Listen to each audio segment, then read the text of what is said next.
This podcast is presented to you by Angie Taylor, founding trustee of Land Bountiful Ministry, a private ministerial association.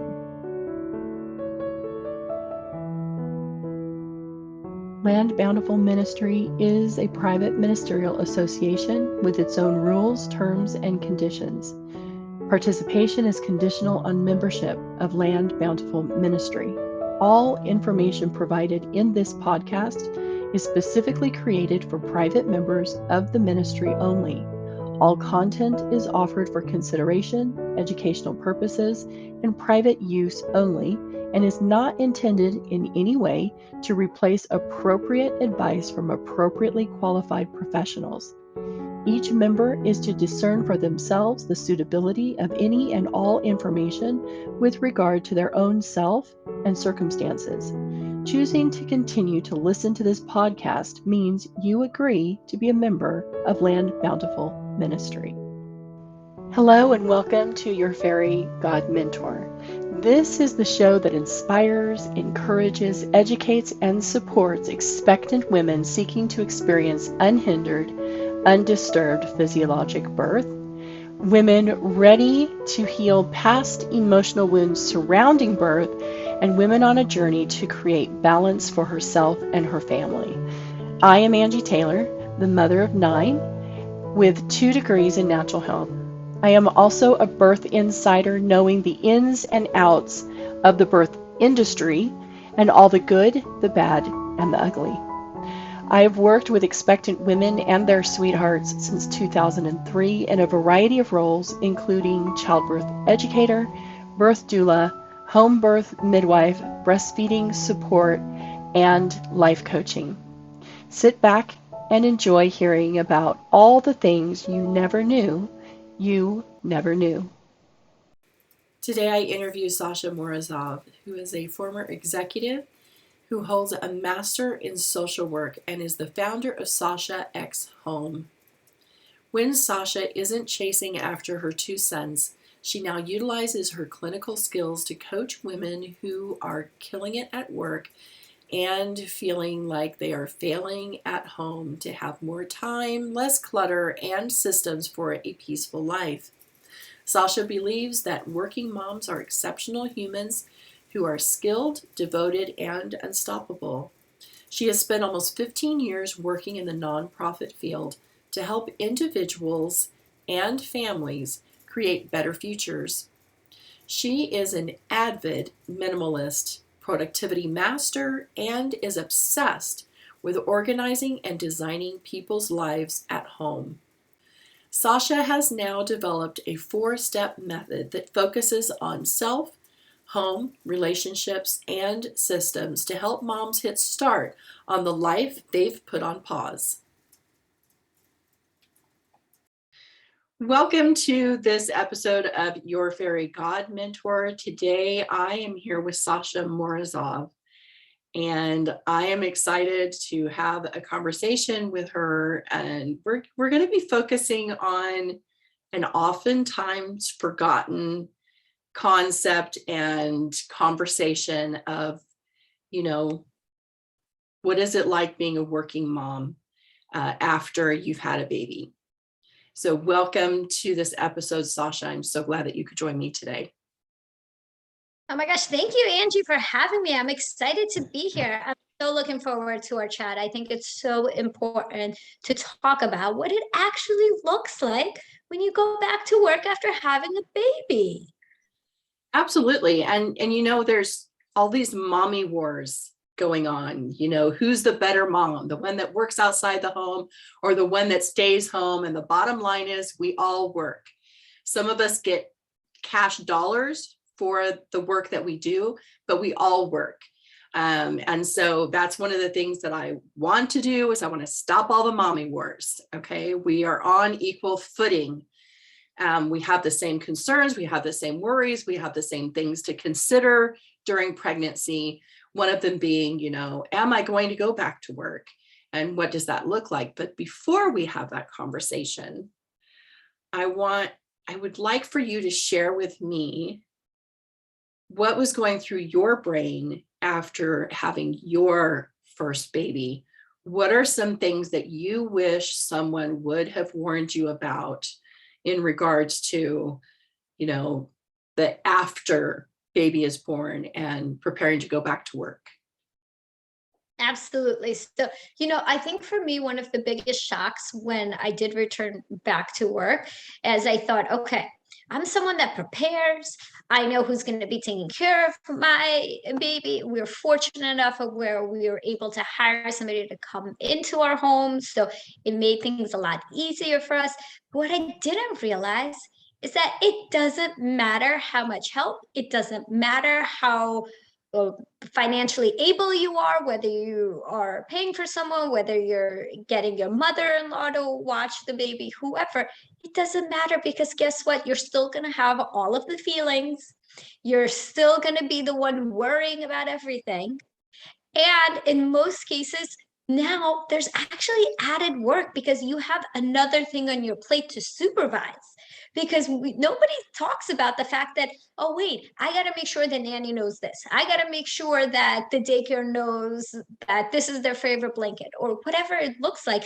It's actually another thing to supervise that I wish somebody told me, because I thought I was so prepared. I was ready to go. And then I just realized, like, wait a minute, I actually need to do more work. Right, exactly. And especially if you are needing to take your infant somewhere, all of the things that a lot of couples discover, I really need multiples of this so that I don't have to worry about forgetting something.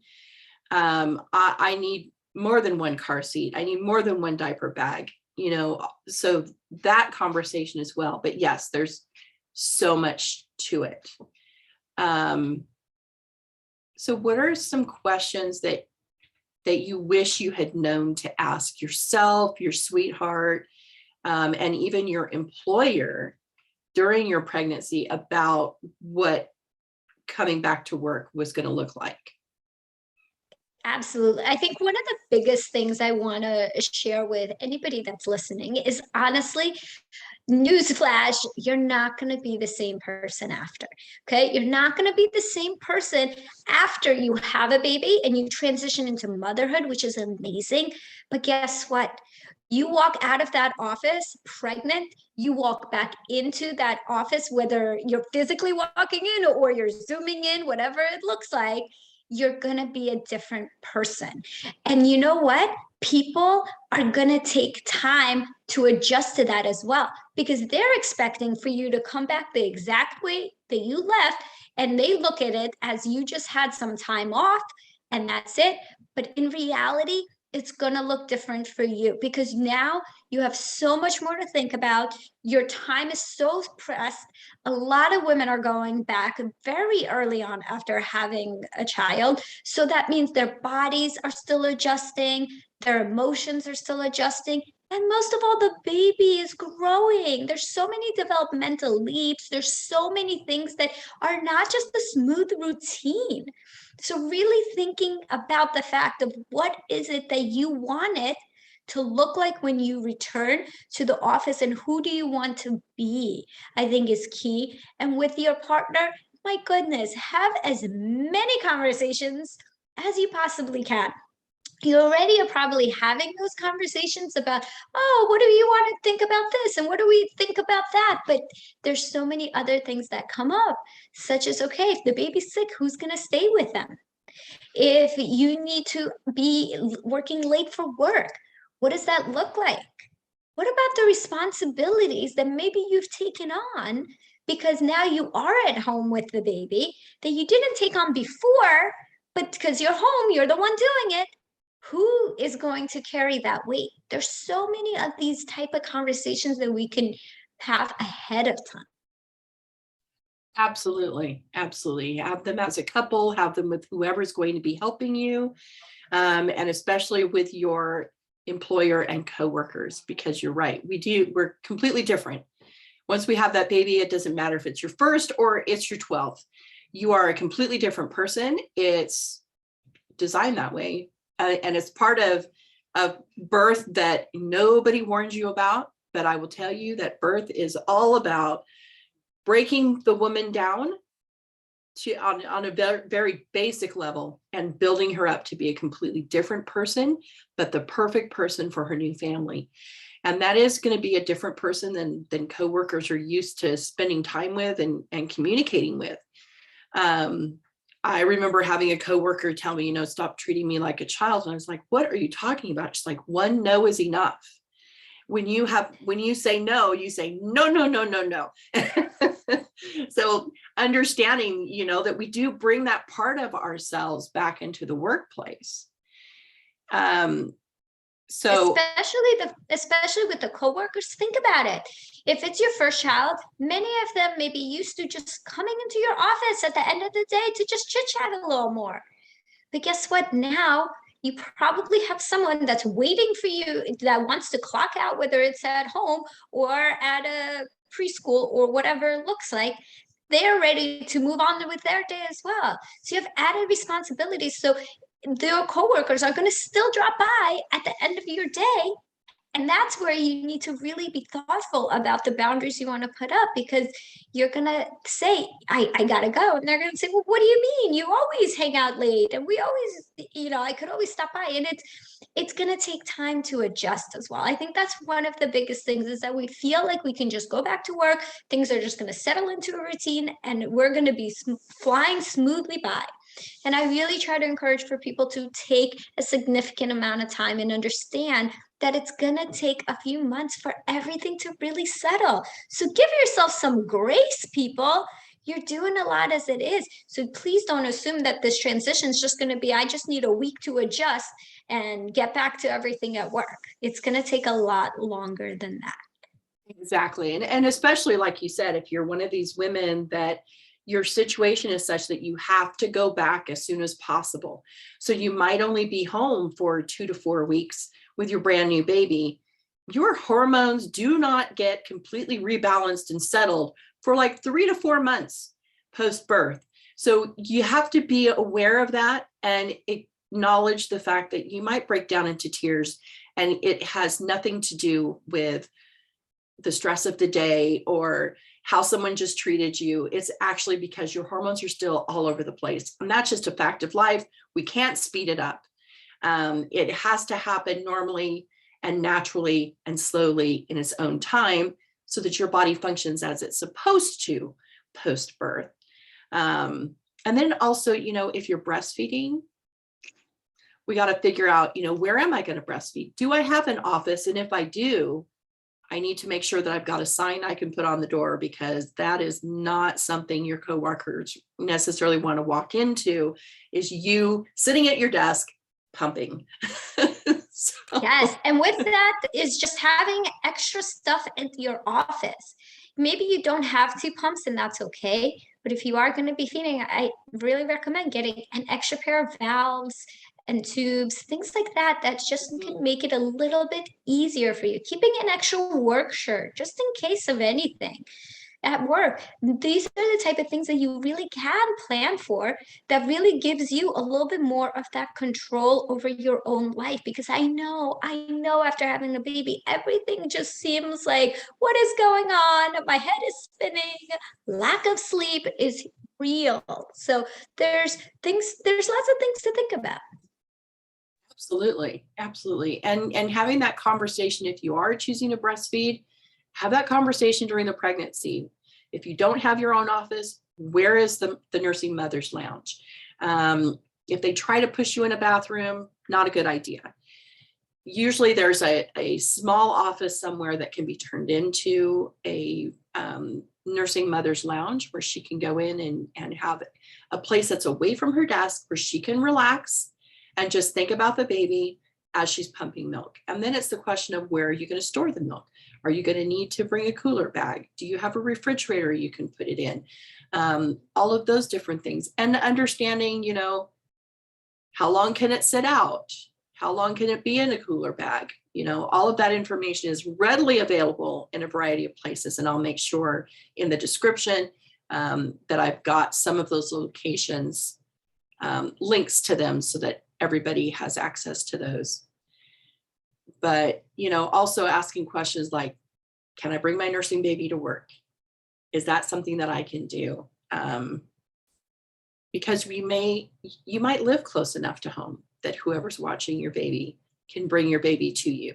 Or you might even have a job where your baby can be in a sling with you the whole day. So, but you don't know the answers to those questions until you ask them, right? Absolutely. And you might be the first one in the office asking those questions as well. Especially you might be the first one in your, like, where you are on the corporate scale as well. You may be a manager and you may be the only manager that has a child, and maybe somebody else has a child, but they're in a different division and it looks different. So your situation is unique. So the earlier you can have those conversations with your supervisor, with HR, whoever is needed, I highly encourage you to, because it's a lot easier knowing where the line is, what you can and cannot do, than hoping or wondering and then springing something onto somebody versus having it planned out in advance. Right, right. And don't assume that just because your boss doesn't have children or is a man and so quote unquote wouldn't understand, don't assume that. Go and have that conversation anyway, because there's a lot of managers and bosses that just really haven't thought about it, because you are the first one that is needing to have that conversation with them. And so they're going to have some questions too of their company, and what do we need to provide? And I'll tell you, every workplace is supposed to have some place set up that's not the bathroom for that breastfeeding mom. So I'd like to talk about, we've talked about, planning your routine, who's going to do what, who's going to be responsible if the child needs to get picked up because they get sick.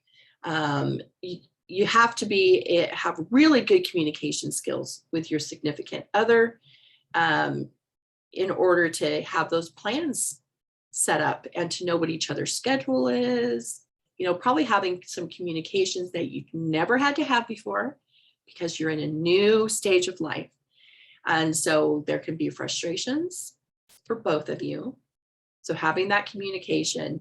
And what are your thoughts on a couple coming together at the end of the first day at work, the first week back at work, the first month back at work, to really sit down and hash out all of the feelings and emotions about what just happened? Is that something that you encourage? Yes.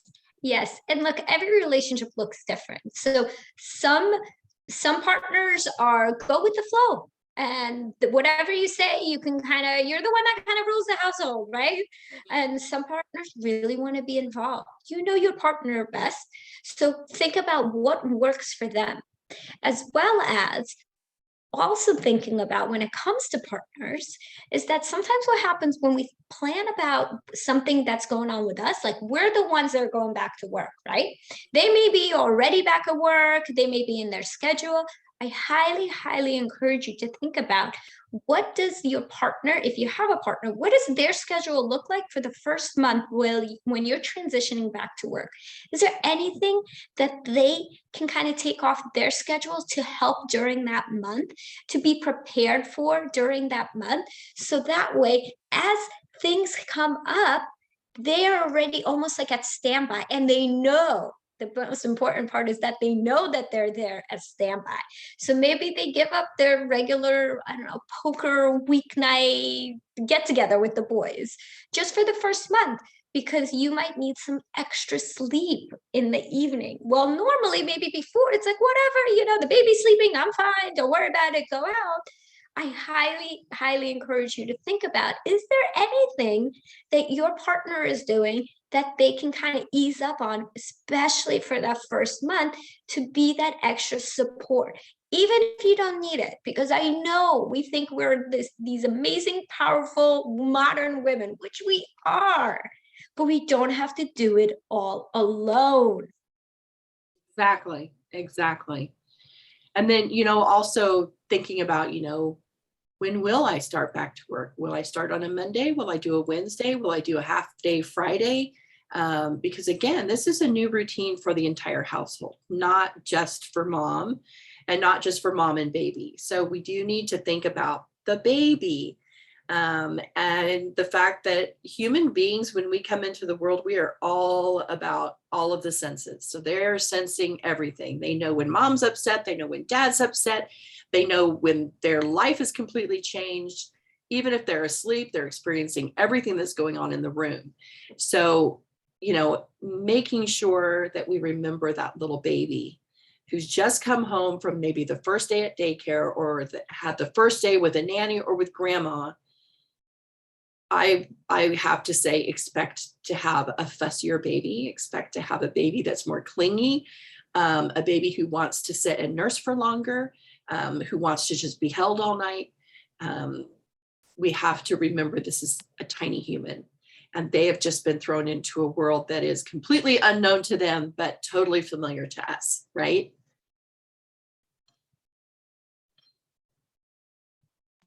Yes, absolutely. It's not only is it new for everybody, but think about it. When you are experiencing something, whether you're happy or you're sad, your baby is gonna feel it. All right. So they're going to see if you are looking at this transition back to work as something super stressful, as something that you don't want to do, and you're crying about it all the time. Again, it's fine to cry. However, that baby's going to pick up on it. So that transition is going to be even tougher versus really thinking about and coming to terms and recognizing that this doesn't also have to be forever. I think that's one of the biggest things, is that we think, okay, I'm going to go to work. I'm going to work forever. Never going to see my baby. They're going to grow up without me, all of this stuff. And what I say is you never know. Never know where life will take you. You never know how things will end up. So really look at it as right now I'm going back to work.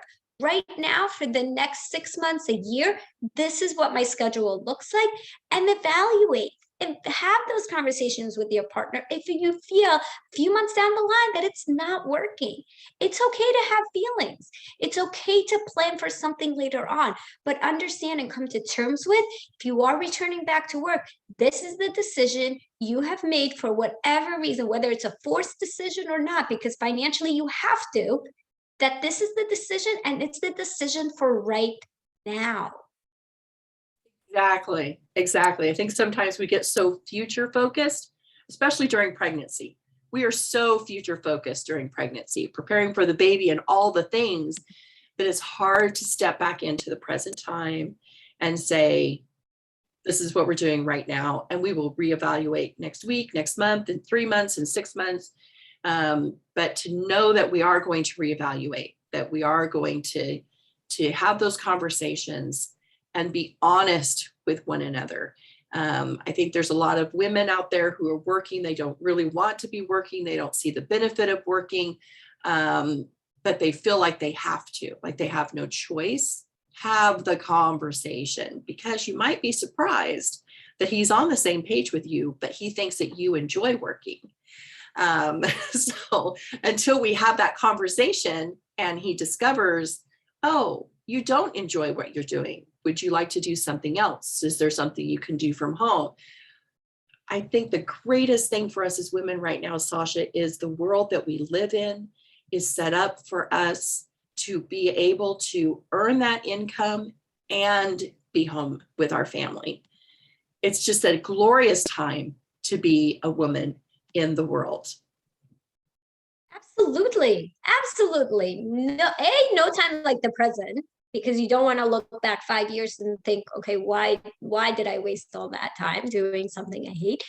And come on, we're in 2022. There's so many more options. And there's so many ways to get creative, especially now with the pandemic and how it's changed the work from home as well. There's so many now remote opportunities. But again, don't get overwhelmed with all of that today. Today, if your choice and decision is made that you are going back, commit to it for 3 months, 6 months, whatever you feel is right, and then evaluate things and then plan from there. Don't get overwhelmed today and saying, okay, I don't know if I love my job. Maybe I should get a different job. We start to kind of get down this rabbit hole. And what I try to say is take a deep breath. You have enough in the outside world that is going on, especially having a new baby. You don't need to add more. If you're okay with your job, stick with it for a little while until things really get settled. You should only be having one major life change at a time. It's like trying to move, have a baby, remodel, start a new, like, come on. It's too much. It's too much. And I really believe we as women already do too much. We're probably doing too much as it is. So slow down. Make sure any decision you're making is a wise decision. And know that if things don't work out, that's okay. You can bounce back. There will be other opportunities. Life will go on. You have made it through some tough times before this. So you will make it through the rest of the times that are laid in front of you as well. I love that. I love that. Yes. And remember too, that if you're going back to work before your hormones have completely rebalanced, it's not the time to make any major decision. Yes, I couldn't agree more. I see it all the time. I see women like, oh, well, now this is giving me perspective. Maybe I should go back to grad school. Maybe I should. And I'm like, whoa, whoa, whoa. All of those thoughts are amazing. Write them down and put them in what I call a parking lot. We're just parking lot. It's in the parking lot. We're not thinking about it today.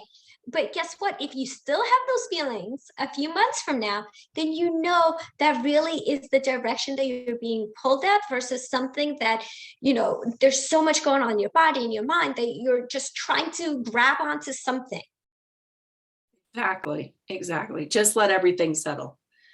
Just stay focused, put the blinders on, do what you've already planned to do, let everything settle, and see how things go. Give yourself time to settle and just be where you are right now. As a new mother, again, whether it's your first or your 12th or more, I do have friends that have more than 12, so I don't want to discount that. I know. That's impressive. Lots of high fives for those women. I got 2 boys and they keep me so busy as it is that anything more than 2 to me right now, I'm like, whoa, that's a lot. We have 9, and I oftentimes have people say, oh, I could never do that. And I just let them off the hook. It's okay. There's women like me who are able to do that. And we have taken that on. We've known since childhood that we were going to have lots of kids. So I don't want any woman out there who is okay with 1 or is okay with 2 or 3 to feel like you're not doing enough because you only have X number of kids. We're all doing exactly what we can do based on our own personal makeup and the lives that we have lived to this point. So absolutely. As well as you know yourself best. Honestly, you know the things you enjoy, the things you don't like. And I think especially when you're a new mom, people have so many opinions, okay? People have so many opinions about how you should raise your child or how you should do this or why aren't you thinking about preschool and you're still pregnant. So all of these things, everything in due time, trust yourself. More than anything, trust yourself because you know yourself and you know what's best for you and your baby. And guess what? Seek out help. This is exactly what Angie's here for. This is exactly what I'm here for. This is the stuff we do. We're experts in our fields. I highly encourage women. They don't have to do it alone. There's no reason to do it alone when you have amazing people that can really be your guides along this journey as well. absolutely. So Sasha, how do people reach out to you? Absolutely. Well, guess what, guys? If you are a new mom that is getting ready to go back to work, I actually have a course exactly for this, which is called Going Back to Work After Having a Baby. And you can find it at sashaxhome.com under Work With Me. And if you head over to Sasha X Home, you can also download the 5 steps to coming home happy after work. If you're already working and you just want a little bit more support, download that freebie. Start feeling a little bit lighter and a little bit brighter today. Oh, I love it. I love it. Well, I hope that everybody who's listening to this head over to your website and get access to the course and or the freebie and start feeling better about the being at work. I know there are lots of us that are working and we're feeling that guilt and we're feeling that shame, and there's no need to feel either. It is okay to be doing the work away from home, in the home. So no more guilt and shame, ladies. It's got to go. It Wow. has no place in our lives. We need to free ourselves from it right now. So, Sasha, thank you so much for joining me for this podcast. And I wish you the best of luck in everything that you're doing. I'm so excited that women have someone like you to help support them on this very important journey of being a working mom. And thank you, Angie. Honestly, this conversation has been amazing. And I love the work that you do. And you are incredible for having 9 kids. I mean, come on. You are really superhuman. So cheers to you. Thank you guys for listening. And remember, life is short. Just have fun. Have fun. Everything else will work itself out. Thank you for listening to today's episode. To learn more about Land Bountiful Ministry, visit our website, landbountifulministry.org. To learn more about this week's guest, simply visit the description for this episode.